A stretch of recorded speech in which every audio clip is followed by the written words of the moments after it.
ڈبے بھر کے لے جاتے ہوئے عزت پہ ڈاکہ ڈال کے بھاگ جاتے، صبح اخبار میں سرخی لے جاتی پیر جیلی تھا، اس نے کام نہیں آنا۔ وہاں کام کیا آئے گا؟ آپ کے اپنے اعمال۔ امام الانبیاء نے فرمایا نا کہ اللہ کا حکم ہے اندھیروں میں چل کر مسجد میں آنے والوں کو، اندھیروں کی نماز کون سی؟ فجر اور عشاء، اندھیروں میں چل کر مسجد میں آنے والوں کو قیامت کے دن پورے نور کی خوشخبری دے دو۔ قیامت کے دن کوئی اندھیرا ان کے قریب۔ نبی نے فرمایا جو 5 وقت اپنی نماز کی حفاظت کرتا ہے، یہ نماز قیامت کے دن اس کے لیے نور، برہان، دلیل اور نجات ہوگی۔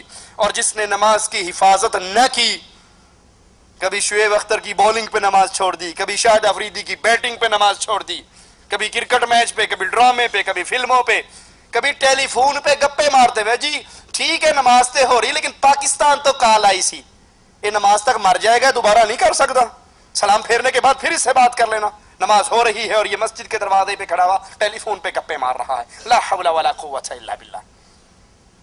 آپ نے فرمایا جس نے نماز کی حفاظت نہ کی اس کے لیے نہ یہ برہان بنے گی، نہ نور ہوگا، نہ قیامت کے دن نجات ہوگی۔ اور وہ قیامت کے دن ہوگا کہاں؟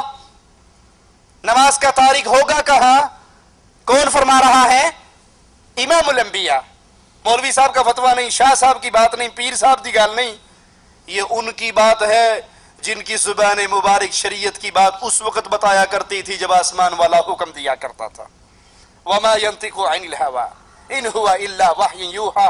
کائنات کا ہر بندہ اپنی مرضی سے بولتا ہے، امام الانبیاء رب کی مرضی سے بولتے ہیں۔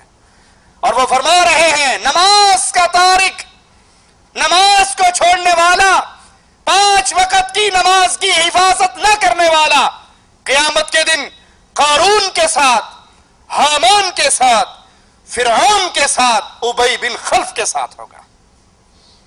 علامہ ابن قیم رحمہ اللہ اپنی کتاب الصلاۃ میں یہ حدیث بیان کر کے اس کی تشریح کرتے ہوئے فرماتے ہیں تاریک نماز کا خاص طور پہ ان 4 آدمیوں کے ساتھ ذکر کیے جانے کا سبب یہ ہے کہ یہ چاروں کفر کے سردار ہیں۔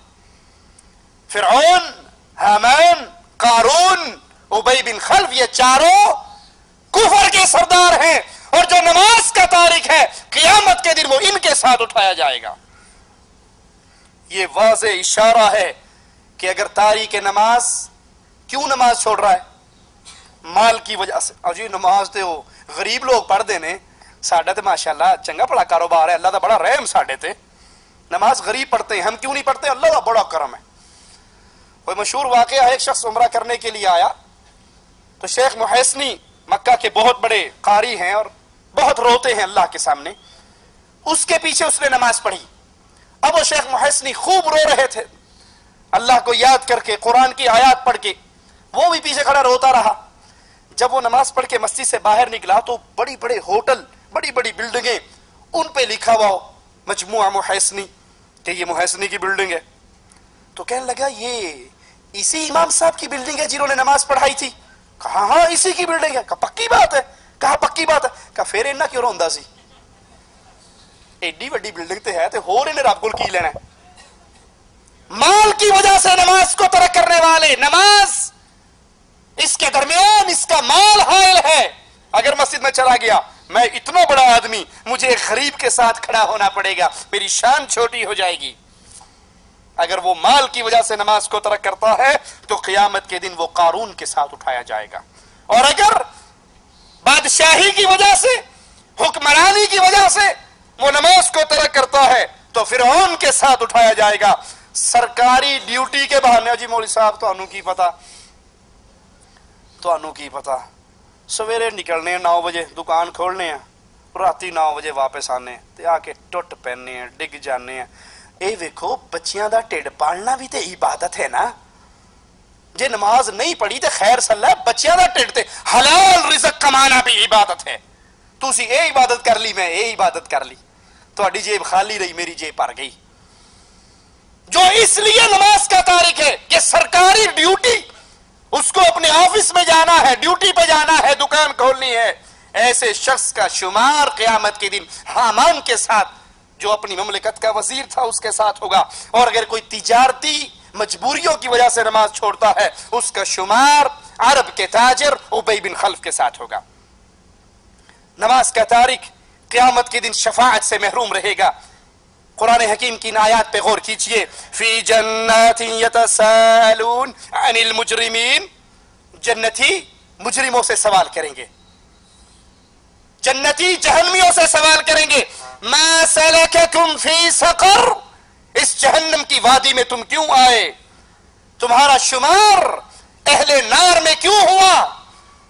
جہنمیوں کا جواب سنیے، قرآن کی آیات پہ اگر ایمان اور یقین ہے تو اللہ کا واسطہ دے کر کہتا ہوں، ان آیات کو سن کر آج اس مجلس سے اٹھنے سے پہلے اللہ سے عہد کرو کہ آج کے بعد کوئی نماز نہیں چھوڑوں گا۔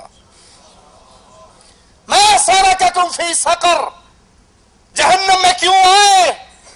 پہلا جواب اہل نار کا، لم نک من المصلین، ہم بے نماز تھے، ہم نماز نہیں پڑھتے تھے، ہم نماز کے تارک تھے، ہم مولا علی کے ملنگ تھے، علی ہم تو تیرے ہیں، جہنم میں جانے کے لیے وہابی بتیرے ہیں۔ ہم کہتے ہیں نماز پڑھ کے لبڑا کیے۔ ایک پیر اور مرید اکٹھے سفر کر رہے ٹرین میں، مرید کا نماز کا وقت ہوا، نماز شروع کر دی، پیر صاحب سے کہا جی آپ نہیں نماز پڑھ دے، کہتے تو پڑھ لا، میرا دل ہی اللہ اللہ کرتا ہے، میں اندروں ہی اندروں پڑھ لینا، اندر ہی اندر سے نماز ہو جاتی ہے۔ تھوڑی دیر ہوئی، وہ کھانا شانا کھا کر بیٹھے تھے، کہنے لگے وہ مرید جی لوٹا بھر کے پانی دے لے آؤ، کہتے کیوں؟ کہتا ادھر جانا ہے، 1 نمبر 2 نمبر کٹھا لگا ادھر جانا ہے، کہتا پیر جی اینو بھی اندروں اندروں کر لو۔ پوری نماز 4 فرض 4 سنتا 2 سنتا، یہ 10 رکھتے آپ نے اندر اندر غائب کر لی، تو یہ چھوٹی سی چیز اندروں اندروں نہیں غائب ہوتی؟ کہتا نہیں اے نہیں کھلون دیتی۔ لا حول ولا قوت الا باللہ۔ ما سلککم فی سقر، اس جہنم کا ایندھن کیوں بنے ہو؟ پہلا جواب لم نک من المصلین، ہم بے نماز تھے، ہم نمازی نہیں تھے۔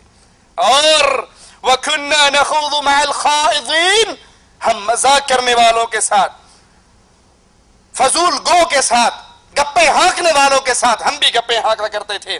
وَكُنَّا نُكَذِّبُ بِيَوْمِ الدِّينِ، اور ہم قیامت کے دن کا انکار کیا کرتے تھے۔ اے جہاں مٹھا اگلا جہاں کہیں ڈٹھا، جدو اکھا دے سامنے آ جائے گا پھر لتر انہیں پہن کے کہ واپس کسی نے آن دینا۔ ابصرنا وسمعنا فرجعنا نعمل صالحا، آوازیں لگائیں گے اللہ، دنیا میں تو کہا کرتے تھے اے جہاں مٹھا اگلا جہاں کہ ڈٹھا، کون مرے گا کون اٹھے گا، مولویوں نو سوائے ڈران تو کام ہی کوئی نہیں۔ لیکن اب یقین آ گیا، اب سرنا اپنی آنکھوں سے دیکھ چکے ہیں، کانوں سے سن چکے ہیں، فرجعنا، ایک چانس، ایک سپلیمنٹری، ایک موقع، ایک مرتبہ دنیا میں بھیج دے، نعمل صالحا، اذان ہوں دے مسیطے جاوان گے، لیکن وہاں سے واپسی کننا نکذب بیوم الدین، ہمیں یقین ہی نہیں تھا کہ قیامت کی گھڑی بھی کوئی آنے والی ہے، حتی آتانا الیقین، یہاں تک کہ موت نے ہمیں آ گھیرا۔ فما تنفعهم شفاعت الشافعین، مالک فرماتا ہے یہ بے نماز، یہ جہنم میں چلنے والے، شفاعت کرنے والے شفاعت کریں گے، امام الانبیاء کی سفارش ہوگی، شفاعت ہوگی، گناہگار مسلمان جہنم سے نکل کے جنت میں جائیں گے، لیکن یہ بے نماز جو جہنم میں ہے ان کو کوئی شفاعت فائدہ نہیں دے گی۔ کیوں؟ ان کے ساتھ ایک اور حال کیا ہونے والا ہے، یوم یکشف عن ساق ویدعون الی السجود فلا یستطیعون، قیامت کے دن مالک اپنی پنڈلی عیاں کرے گا، جیسے اس رب کی شان ہے، جیسے اس کے لیے لائق ہے، اور ویدعون الی السجود، سجدوں کے لیے ان کو پکارا جائے گا، فلا یستطیعون، یہ قیامت کے دن رب کے سامنے سجدہ کرنے کی طاقت نہیں پائیں گے۔ جس نے اس دھرتی پہ اپنی پیشانی کو اللہ کے سامنے نہ جھکایا، وہ قیامت کے دن بھی سجدہ ان کی کمر تختے کی طرح ہو جائے گی، وہ جھکنا بھی چاہیں گے تو گر جائیں گے، لیکن انہیں سجدے کی توفیق نہیں ملے گی۔ سجدے کی توفیق صرف اسی کو ملے گی جس نے اس دھرتی پہ دنیا میں سجدہ کیا ہوگا. اور سجدہ کس کے لیے کیا ہوگا؟ اللہ کے لیے کیا ہوگا، ڈاکٹر طاہر القادری کے لیے نہیں کیا ہوگا. دمشق کے اندر ڈاکٹر طاہر القادری صاحب تشریف فرما ہیں اور لوگ اس کے سامنے آ کر اس کے قدموں میں سجدے کرتے ہیں.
پانی پانی کر گئی مجھ کو کلندر کی یہ بات، تو جھکا جو خیر کے لیے نہ تن تیرا نہ من.